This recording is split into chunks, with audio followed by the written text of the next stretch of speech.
हमें शौक नहीं लगा है। हम भी चाहते हैं शांत रहें, हम भी चाहते हैं खेले कूदे, हम भी चाहते हैं श्रृंगार रस की कविताएं लिखी जाए। अंगार रस की कविताएं लिखने के लिए आप बाध्य कर रहे हैं। सत्ता में बैठी सरकार बाध्य कर रही है। सरकार के जो पार्ट से कार्यपालिका, जो डीसी महोदय हैं, एसडीओ हैं, थाना प्रभारी हैं, ये लोग बाध्य कर रहे हैं। और इस आंदोलन में मैं चाहूंगा कि पत्रकारिता के साथ साथ कार्यपालिका भी अपना योगदान दे। कम से कम जो लोग 3rd और 4th ग्रेड की नौकरियां कर रहे हैं, जो लोग इसी हजारीबाग की किसी कमरे से तैयारी करके नौकरियां लिए हैं, आपको समर्थन करना होगा। और नहीं तो फिर आने वाला भविष्य, आप किसी प्रकार सेलेक्ट हो गए हैं, अगर नीति नहीं बन पाती है, याद रखिएगा, एक टीचर गारंटी नहीं ले सकता है कि उसका बेटा भी टीचर बनेगा। एक वीडियो गारंटी नहीं ले सकता है उसका बेटा वीडियो बनेगा। तो फिर दरोगा साहब काहे आप रात भर से परेशान कर रहे हैं? क्या आपका बेटा दरोगा बनेगा? गारंटी लेते हैं? अरे आप ईमानदारी से कहें तो आप अपनी ड्यूटी के लिए लड़ रहे हैं। बाकी अगर आपका बेटा का भविष्य कहा जाए ना, उसके लिए हम लोग लड़ रहे हैं। बताइए, आप दरोगा जी का बेटा दरोगा बनेगा? तो काहे डिस्टर्ब कर रहे हैं? गांधी के देश में, गांधी के मैदान में आप आंदोलन करने से रोक रहे हैं। काहे डिस्टर्ब कर रहे हैं? काहे डिस्टर्ब कर रहे हैं बताइए। चलिए, अच्छा लगा, ये डर अच्छा लगा कि सभा हजारीबाग में है और प्रशासन घर में जाके हमारे दोस्तों को धमका रही है। अच्छा लगा, गब्बर खुश हुआ। सबसे पहली बात, जितने भी मीडिया के बंधु आए उनका धन्यवाद देते हैं, प्रशासन के लोग आए हैं जो पुलिस टीम, उनका भी धन्यवाद देते हैं। लेकिन आपको भी थोड़ा सा कानून की जानकारी होनी चाहिए कि जो भारत देश में पुलिसिया व्यवस्था है ना, वो क्यों बनाई गई है। भारत देश में जो पुलिसिया व्यवस्था है वो क्यों बनाई गई है? क्योंकि आप सब लोग आयु में हमसे बड़े हैं, हमारे बड़े भाई स्वरूप हैं। भले आप लोग ड्यूटी करने आए हैं, लाठी डंडा लेके आए हैं, आप गांधी मैदान को जलियांवाला मैदान में बदल दीजिए, कोई गम नहीं है। लेकिन आप भी थोड़ा सच्चाई को जान लीजिए कि भारत में जो पुलिसिया व्यवस्था है वो क्यों आई है, कब आई है, कैसे आई है। मरेंगे लेकिन छोड़ेंगे नहीं।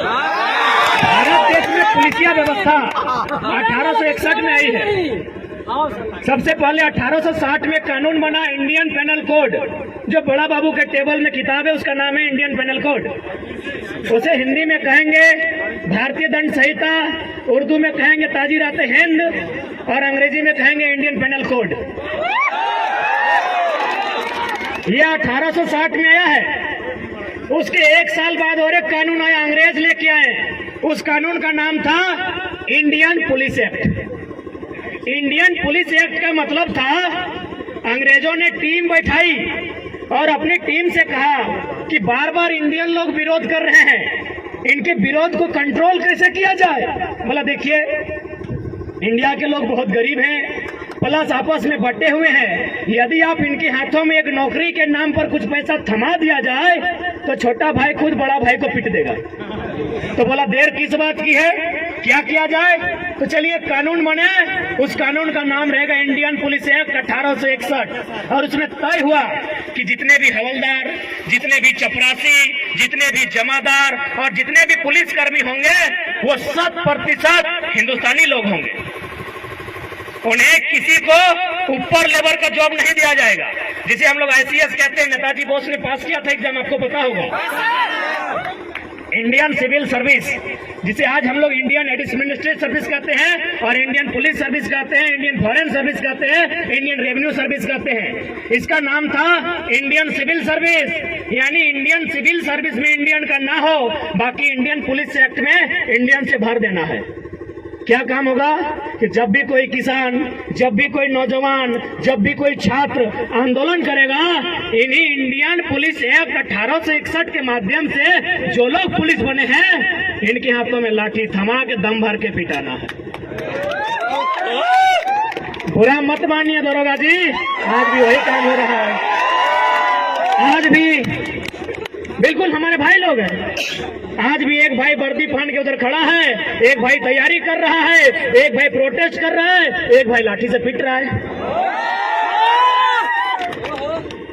जंगलों में जो नक्सली बने हैं ना, नक्सली कहते हैं सबका पैंट टाइट हो जाता है, लेकिन हम साफ कहते हैं कभी सर्वे कीजिएगा, पता चलेगा एक भाई सीआरपीएफ में है, एक भाई एरिया कमांडर में है। पता कीजिएगा क्यों, किसके लिए? बस मुट्ठी भर लोगों के लिए, बस मुट्ठी भर लोगों के लिए देश का कानून है। यदि आपको यकीन नहीं हो रहा है तो सीट बेल्ट बांधिएगा, दाढ़ी साहब उड़ने वाले हैं।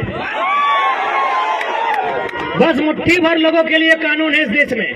आप क्या सोचते हैं हेमंत सोरेन कानून बना देंगे आपके लिए? आपकी जानकारी के लिए बता दें, हाल फिलहाल उनकी एक बहन का शादी हुआ है, टाटा ने 80 लाख खर्चा किया है। क्या लगता है आपके लिए कानून बना देंगे? और मोदी साहब का कहिए मत, भले उनका अपना बेटा नहीं है, गोद लिया बेटा है, दुगो है। क्या लगता है छात्रों, आपके लिए कानून बना देंगे? क्या आप साइरस मिस्त्री हैं? आप साइरस मिस्त्री हैं क्या? साइरस मिस्त्री का नाम जानते हैं? सीएमडी, टाटा के पूर्व सीएमडी थे। पहले उनकी मौत के लिए हम नमन करते हैं, श्रद्धांजलि देते हैं। जब उनकी मौत हुई तो सरकार ने देखा कि कैसे मौत हुई, बोला पीछे बैठा था, सीट बेल्ट नहीं बांधा था, पीछे बैठा था, सीट बेल्ट नहीं बांधा था। अगला दिन कानून बन गया कि आगे छोड़िए, अब पीछे भी सीट बेल्ट बांधना होगा। क्यों? क्योंकि मरने वाला साइरस मिस्त्री था। छात्र रोज मरते हैं। मेरे 2 साथी 2 दिन पहले मारे गए, आज तक हम उबर नहीं पाए। और मेरे भाषण से तो आपको लगता है कि गुर्राने वाला टाइगर आई थोड़ा सा उस रूप में तो नहीं है।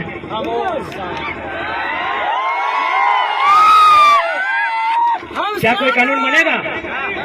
उनकी घटना हुई है एनएच में, क्या एनएच कोई कानून बनाएगा? क्या पुलिया वहां बनेगी? क्या वहां बैरियर लगेगा? नहीं लगेगा, क्योंकि कॉर्पोरेट्स का ट्रैक्टर वहां दौड़ेगा। इसलिए यहाँ पढ़ने वाले छात्र जो प्रोटेस्ट कर रहे हैं, यदि आपकी लाठियों का सामना करेंगे, आपके भाई हैं। और जो झुमरा के पहाड़ में नक्सली बनकर बैठे हैं, कॉपी कलम लेके चेक कीजिएगा, मामा का, मौसी का, फूफा का बेटा होगा। कब समझेंगे आप? हमको समझ में नहीं आता है। हम चाहते हैं नौकरी आप आगे से बचाइए, पीछे से चंदा दे दीजिएगा आंदोलन करने के लिए। दरोगा जी पीछे से दे दीजिएगा, लड़ाई आपके बेटे के लिए है। हेमंत सोरेन आपके बेटा को दरोगा नहीं बनाएगा, उनको दरोगा हमारा आंदोलन बनाएगा। दरोगा जी से निवेदन होगा, डीएसपी भी आए तो सुन लीजिए, हेमंत सोरेन आपके बेटा को डीएसपी नहीं बनाएगा। जेपीएससी देखिए ना, 7 को हुआ है 22 साल में, बिहार में 68 को हुआ है। तो इसलिए आंदोलन ही आपका डीएसपी का बेटा को डीएसपी और दरोगा का बेटा को दरोगा बनाएगा। इसलिए आगे से नौकरी बचाइए, पीछे से आंदोलन का सपोर्ट कीजिए। यदि ज्यादा दिक्कत होगा, यदि ज्यादा हाथ पांव बंधा होगा तो कमजोर लाठी चलाइएगा, ऐसा मत चलाइएगा। और ऐसा चलाइएगा तो घायल मत कीजिएगा। हमें घायल होने से डर लगता है, मार दीजिएगा, डर नहीं लगता है। मार दीजिएगा, सच बोलते हैं, ईमानदारी से बोल रहे हैं, डर नहीं लगता है। मरने से डर नहीं लगता है, हम ईमानदारी से बोल रहे हैं। हमको बीमार होने से डर लगता है, बीमार हो जाएंगे तो आंदोलन रुक जाएगा, मर जाएंगे तो आंदोलन दुगना रफ्तार से चलेगा। क्योंकि भगत सिंह ने भी कहा था कि मुझे फांसी ना दी जाए, भगत सिंह ने भी कहा था मुझे फांसी ना दी जाए, बल्कि मुझे किसी चौराहे पे खड़ा कर दिया जाए और गोलियों से भून दिया जाए। क्यों कहा था ऐसा पता है? ताकि मेरे बदन पर चलने वाली एक एक गोली को, मेरे शरीर से बहने वाले एक एक लहू के कतरे को देखकर नौजवानों में उबाल आए। इसलिए उन्होंने कहा था हमको फांसी नहीं दिया जाए, बंद कमरे में फांसी ना दिया जाए। यदि हम गुनहगार हैं तो बीच चौराहे में खड़ा कर दिया जाए और गोलियों से भून दिया जाए। आप सभी वही कहेंगे,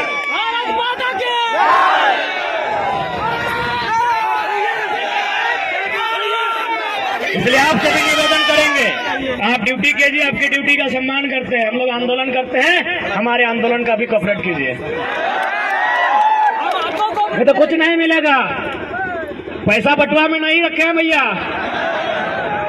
जितने भी पुलिस के भैया लोग आए सब तो बड़े हैं। दादा साहब, पैसा पटुआ में नहीं रखे हैं, पैसा SBI में रखे हैं। किसका होने वाला है पता है ना?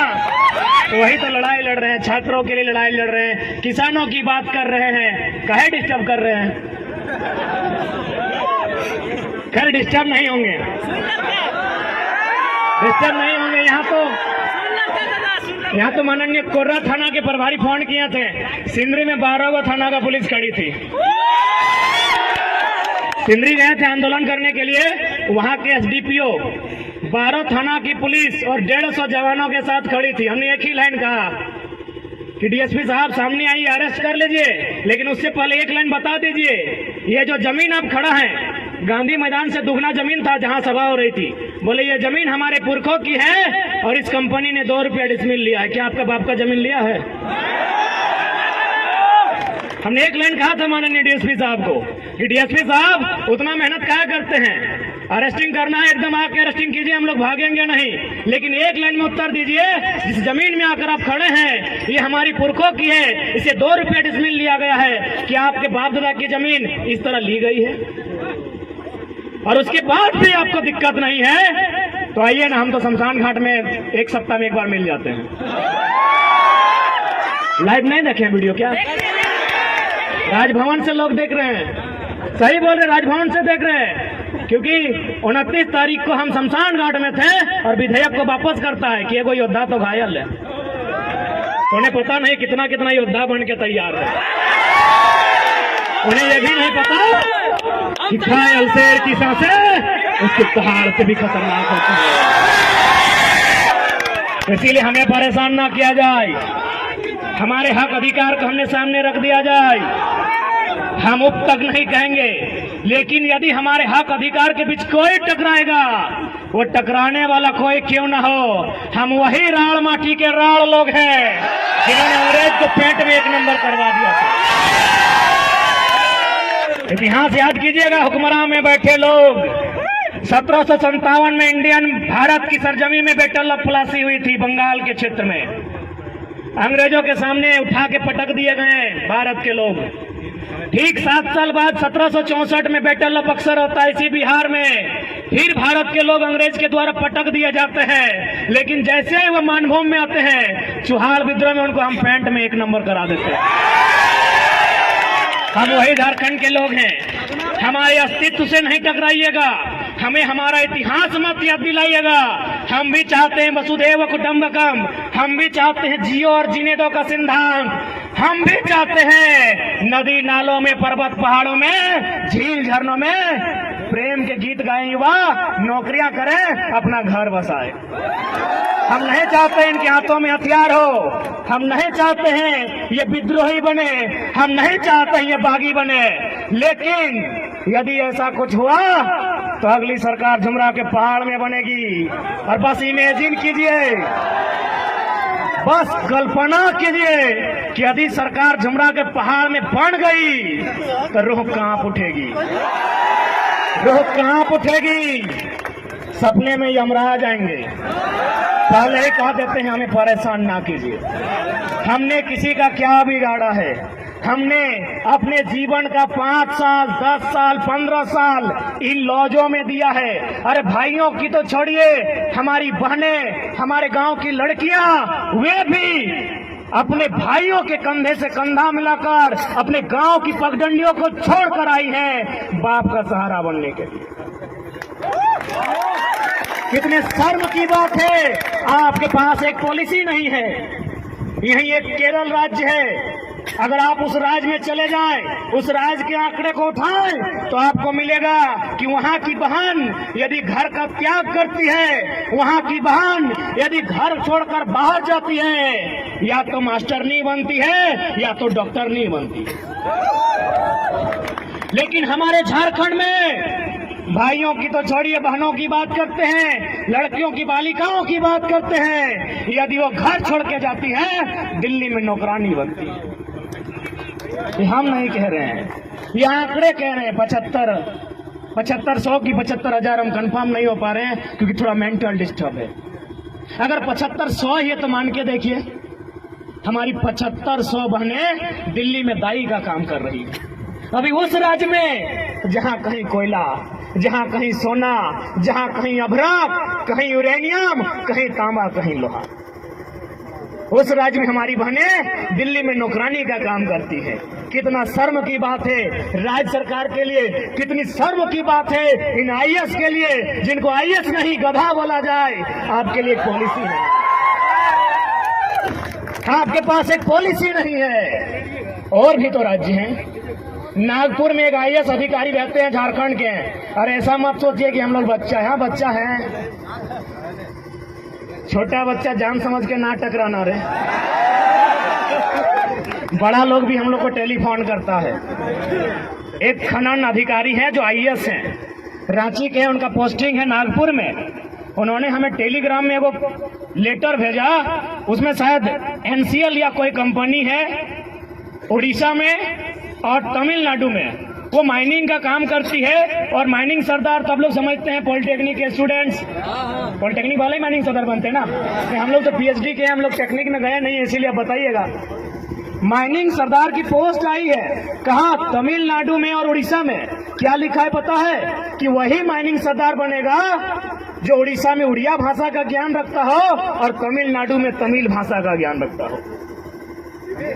और यहाँ उससे कई ज्यादा माइनिंग सरदार के पोस्ट खाली हैं। तो यदि हम यहाँ की क्षेत्रीय भाषाओं में माइनिंग सरदार बनने की अहर्ता को रखते हैं तो क्या कोई गुनाह है?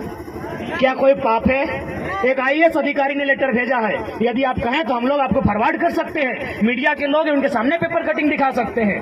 माइनिंग का काम करती है, माइनिंग सरदार का पोस्ट आया है उड़ीसा में और तमिलनाडु में। उड़ीसा में उड़िया भाषा चाहिए, तमिलनाडु में तमिल भाषा चाहिए। लेकिन झारखंड क्या है? झारखंड बाबा जी का ढाबा है। झारखंड बाबा जी का ढाबा है। कोई कहीं से आए, मुंह उठा के चला आए, फॉर्म भरे, भाषा का बैरियर नहीं, डोमिसाइल का बैरियर नहीं, कोई पॉलिसी नहीं, सब नौकरी ले लेता है। क्या इसी दिन के लिए राज्य बना है? क्या इसी दिन ही के लिए हमने रक्त बहाया है? क्या इसी दिन के लिए हमने आंदोलन किया है? आखिर हमने झारखंड राज्य क्यों बनाया? क्या जरूरत था हमें इस राज्य को अलग करने की? क्या आवश्यकता थी इस राज्य के गठन की?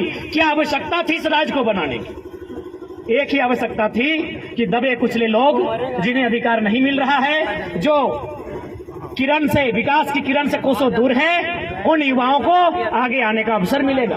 आगे आने का अवसर मिलेगा मतलब क्या? रोड में आगे आने का, बाइक लेके आगे आने का, बस की सीट में आगे बैठने का नहीं। उसे अवसर मिलेगा आगे वीडियो बनने का, उसे अवसर मिलेगा टीचर आगे बनने का, उसे अवसर मिलेगा दरोगा आगे बनने का। याद कीजिए, जब महाराष्ट्र में मराठी और गैर मराठी का विवाद हुआ था, इंदिरा गांधी जो उस समय की प्रधानमंत्री थी, बाल ठाकरे के साथ उनका टेबल टॉक हुआ था। इंदिरा गांधी ने कहा, तुम भारत को तोड़ने की बात करते हो? माननीय बाल ठाकरे ने कहा कि हमने भारत को तोड़ने की बात कब कही? जिस प्रकार पंजाब पंजाबियों का है, बंगाल बंगालियों का है, तो यदि महाराष्ट्र मराठियों का है, वहाँ की शिक्षा में, वहाँ के स्वास्थ्य में, वहाँ की नौकरियों में यदि पहला अधिकार मराठी का हो तो क्या गुनाह है? क्या कोई गुनाह है? तो ठीक उसी प्रकार इस राज्य की वैकेंसियों में यहाँ के नौजवानों का योगदान हो, यहाँ के नौजवानों को अवसर मिले तो क्या गुनाह है? और ये तो हम नहीं कह रहे हैं, भारत का संविधान कह रहा है। भारत का संविधान 309 जो विधानसभा को शक्तियां देता है, भारत की अनुसूची 7 जिसमें जो राज्य की सूची है, सूची नंबर 41 कहती है, वही अनुच्छेद 16(4) कहती है कि राज्य के हितार्थ में, राज्य के नौजवानों की नियुक्ति के हितार्थ में राज्य सरकार विकसित राज्यों को कंट्रोल करने के लिए, उनको एक बैरियर में बांध कर रखने के लिए नियम बना सकती है। हम तो संवैधानिक बात नहीं कर रहे हैं, हम तो सारी चीज लॉजिकल रखते हैं। और आज इस आंदोलन से अगर 22 साल में इनको डर लगा है तो इसीलिए डर लगा है कि इससे पहले सब ठेंगा छाप मंत्री लोग होता था, आज भी मोटा मोटी उतना है। मीडिया वाला पूछता था कि 1932 तो अंग्रेजों के टाइम का है, कैसे चलेगा? तो हम लोग तो मीडिया लोग को बुलाते हैं, सामने आइए। सिराज भाई तो बहुत सामने हैं, जहार हजारी भाग बहुत सामने हैं, तो हम सामने बुलाते हैं, उनको आर्गुमेंट दलील प्रेजेंट करते हैं कि 1932 कहे नहीं चलेगा, कहे नहीं चलेगा। इसी देश में 1860 का कानून चलता है, 1932 काहे नहीं चलेगा भाई? बिल्कुल चलेगा। ये जो बड़ा बाबू 107 की धारा लगाते हैं सर, 107 की धारा मारपीट के लिए, 307 कपार फाड़ने के लिए, 302 टपका देने के लिए, ये कब के कानून है? 1860 के कानून है। तो यदि इसी देश में 1860 के कानून चल सकते हैं तो 1932 काहे नहीं चलेगा भाई? यानी वो हुआ ना कि आप करें तो रास लीला, सर्व हम करें तो करैक्टर ढीला। गजब देश है भाई, गजब का स्टेट है मेरा। यदि आपको अंग्रेजों के कानून से इतना ही दिक्कत है तो चलिए अंग्रेजों को इस देश से बाहर करते हैं। सबसे पहले रेल की पटरी को उखाड़ फेंकते हैं। किसका है रेल की पटरी? मेरा। अंग्रेजों की। एरोप्लेन किसका है? अंग्रेजों का। तो बोलिए इंडियन को कि कुछ नया अपना काम करें। अंग्रेजों का रेल चलेगा, हे मनोज दा, अंग्रेजों का रेल चलेगा, अंग्रेजों का एरोप्लेन चलेगा, अंग्रेजों का हथियार नहीं चलेगा। चलिए अब बोका का जैसा समझाते हैं, मुख्यमंत्री बोलते हैं ना, वो बोका हम लोग का डायलॉग कॉपी कर रहा है। एकदम बोका, झारखंडी लोग लेल्हा धेंधा बोका, एकदम बोका के स्टाइल में समझाते हैं खतियान का लड़ाई को। यदि एक बांस का टुकड़ा को लिया जाए, उस बांस के टुकड़ा को दो भाग में बांट दिया जाए, तो क्या दोनों का रंग बदल जाएगा? बदलेगा नहीं ना। क्या दोनों का गुण बदलेगा? क्योंकि दोनों बांस कभी एक ही बांस था, दोनों बस अलग अलग फाड़ा हुआ है। तो ठीक उसी प्रकार हम भी बिहार से न फाड़ा हुए हैं। तो पता कीजिए बिहार में कौन कानून है। अगर वहां खतियान का कानून है तो झारखंड में क्यों नहीं होगा जी? चलिए और एक उदाहरण, जमीन की जानकारी रखने वाले, यदि भाई भाई में जमीन का बंटवारा होता है, हे मिथिलेश दा, भाई भाई में यदि जमीन का बंटवारा हो तो क्या बदलता है? एकड़ डिसमिल बदलता है, खाता नंबर बदलता है क्या? बच्चा है जमीन के मामले बताइएगा। दो चार को सीनियर लोग, मनोज दा को सीनियर ही मानते हैं, थोड़ा सीनियर मानो है भैया भाई के लोग। तो जमीन जो बंटवारा होता है, खाता नंबर बदलता है क्या? कि मेरा 510, पिताजी का 510, तो चार को भाई का 508, 509, 507 होता है क्या? प्लॉट नंबर बदलता है क्या? तो बिहार में अगर 1932 है तो यहाँ क्या दिक्कत है? ठेठ भाषा में। उसके बाद भी हमने हमेशा मानवता का बात कहा है, आज भी मीडिया के सामने रखते हैं कि जो लोग बाहरी भीतरी का विवाद करते हैं, यदि कुछ लोग ऐसे हैं जिनका अपने राज्य से कनेक्शन नहीं है, ध्यान दीजिएगा, अपने राज्य में कनेक्शन नहीं है, यदि वो बिहार का है, बंगाल का, यूपी का है, छत्तीसगढ़, महाराष्ट्र कहीं का है, लेकिन यदि उसका उस राज्य में कनेक्शन नहीं है तो आप उसे एक डोमिसाइल 2 के तर्ज पे परिभाषित कीजिए और आप उसको प्राथमिकता नंबर 2 में रखिए। यदि इस भूभाग के अलावा कहीं कुछ नहीं है, लेकिन शर्त है इस भूभाग की भाषा संस्कृति को अपना लिया है, तो आप उसको डोमिसाइल 2 बनाइए, उसके लिए एक टीम बनाइए, एक सर्वे कीजिए, क्योंकि हम भी चाहते हैं कि किसी को निराशा ना हो। लेकिन जो लोग कहेंगे कि दिवाली यहां मनाएंगे और छठ यूपी, बिहार में, बंगाल में, तो भैया माफ कीजिएगा, भाईचारा ज्यादा नहीं, माफ कीजिएगा। आपने अगर सब कुछ खो दिया है, आपका अगर कुछ नहीं है और आप यहाँ हैं, स्वागत है, उसके लिए डोमिसाइल 2 पर चर्चा की जाए, स्थानीयता 2 पर चर्चा की जाए। लेकिन आप कहेंगे कि दिवाली यहाँ, छठ वहाँ, भैया माफ कीजिएगा, ज्यादा नहीं सहना आता है। अब कितना सहेंगे भाई? यही सहने की दशा है ना। यही सहते सहते हम लोग तो सब कुछ गंवा दिए, हजारीबाग गंवा दिए, नहीं गंवाए। ये है विधायक यहाँ का, कहाँ का है? यूपी का। कितना गंवाएंगे? विधायक गंवा दिए, सांसद कहाँ का है? सांसद भी गंवा दिए। क्या लगता है भैया कहाँ जाइएगा? खत्म हो जाएंगे। इसीलिए आज खड़ा हो जाओ, जाग जाओ। अभी तो विधायक सांसद हाथ से गया है, ये जमीन, खेत, खलिहान सब चला जाएगा।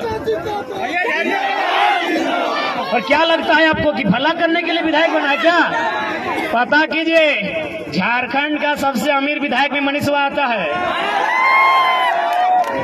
ये देखा कि हजारीबाग में टोल रोड नहीं है इसका विधानसभा में ना, ये जाके डुमरी का टोल प्लाजा इसी का है, पता नहीं है क्या? पता है ना? इसका टोल प्लाजा डुमरी में है, कुलगो वाला। क्या लगता है विकास करने के लिए आया है? दोनों हाथ में लड्डू खाने इन लोग यहाँ आया है। और हम खुले मन से कहते हैं, मीडिया बंधुओं के माध्यम से कहते हैं कि जिन लोगों को अपने राज्य में गन्ना छीलने के लिए रखा नहीं जाता, वो बनना यहाँ मंत्री बन के बैठा है। अब आप कहेंगे कि अब पढ़ा लिखा लड़का हो गया, ऐसा बयान क्यों दिए? चलिए बताते हैं क्यों दिए। कि माननीय बन्ना को गन्ना छीलने लायक क्यों बताते हैं। मीडिया बंधु ध्यान से रिकॉर्ड कीजिएगा।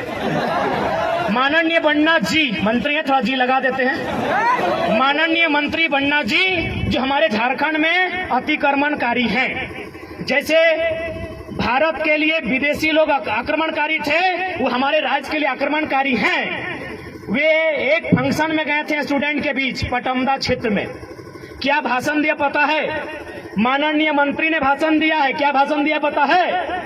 कि हम ना मैट्रिक में चोरी कर रहे थे। माननीय स्वास्थ्य मंत्री का बयान सुनिए कि हम मैट्रिक में चोरी कर रहे थे। एगो एसडीओ आके हमको पकड़ लिए। क्या बोल रहे हैं? कि एसडीओ हमके पकड़ लिए। आज वो एसडीओ मेरा सेक्रेटरी है, हम मंत्री बन गए। अरे यार, ऐसा उदाहरण देगा? इतना बोका आदमी, इतना बेकार आदमी की कैसा उदाहरण दे रहा है? यानी स्टूडेंट को बोल रहा है कि काहे पढ़ाई लिखाई में समय गवा रहा है, चोरी उरी करो, बनना गन्ना छीलने लायक नहीं थे, बनना बन गए। मंत्री जी के बयान है। इसलिए आज प्रत्येक नौजवान को उस दर्द को आभास करना होगा, आपके माँ के उस सपने को आभास करना होगा कि किस प्रकार माँ ने जूठन खा के अपने पुराने गहने को पड़ोसी को गिरवी रख के आपको हजारीबाग रांची पढ़ने के लिए भेजा है। आपको पिता के उस सपने का ख्याल करना होगा कि किस प्रकार फटी धोती फटी गमछी में खेती करके पैसा जुगाड़ करके आपको हॉस्टल पढ़ने भेजा है।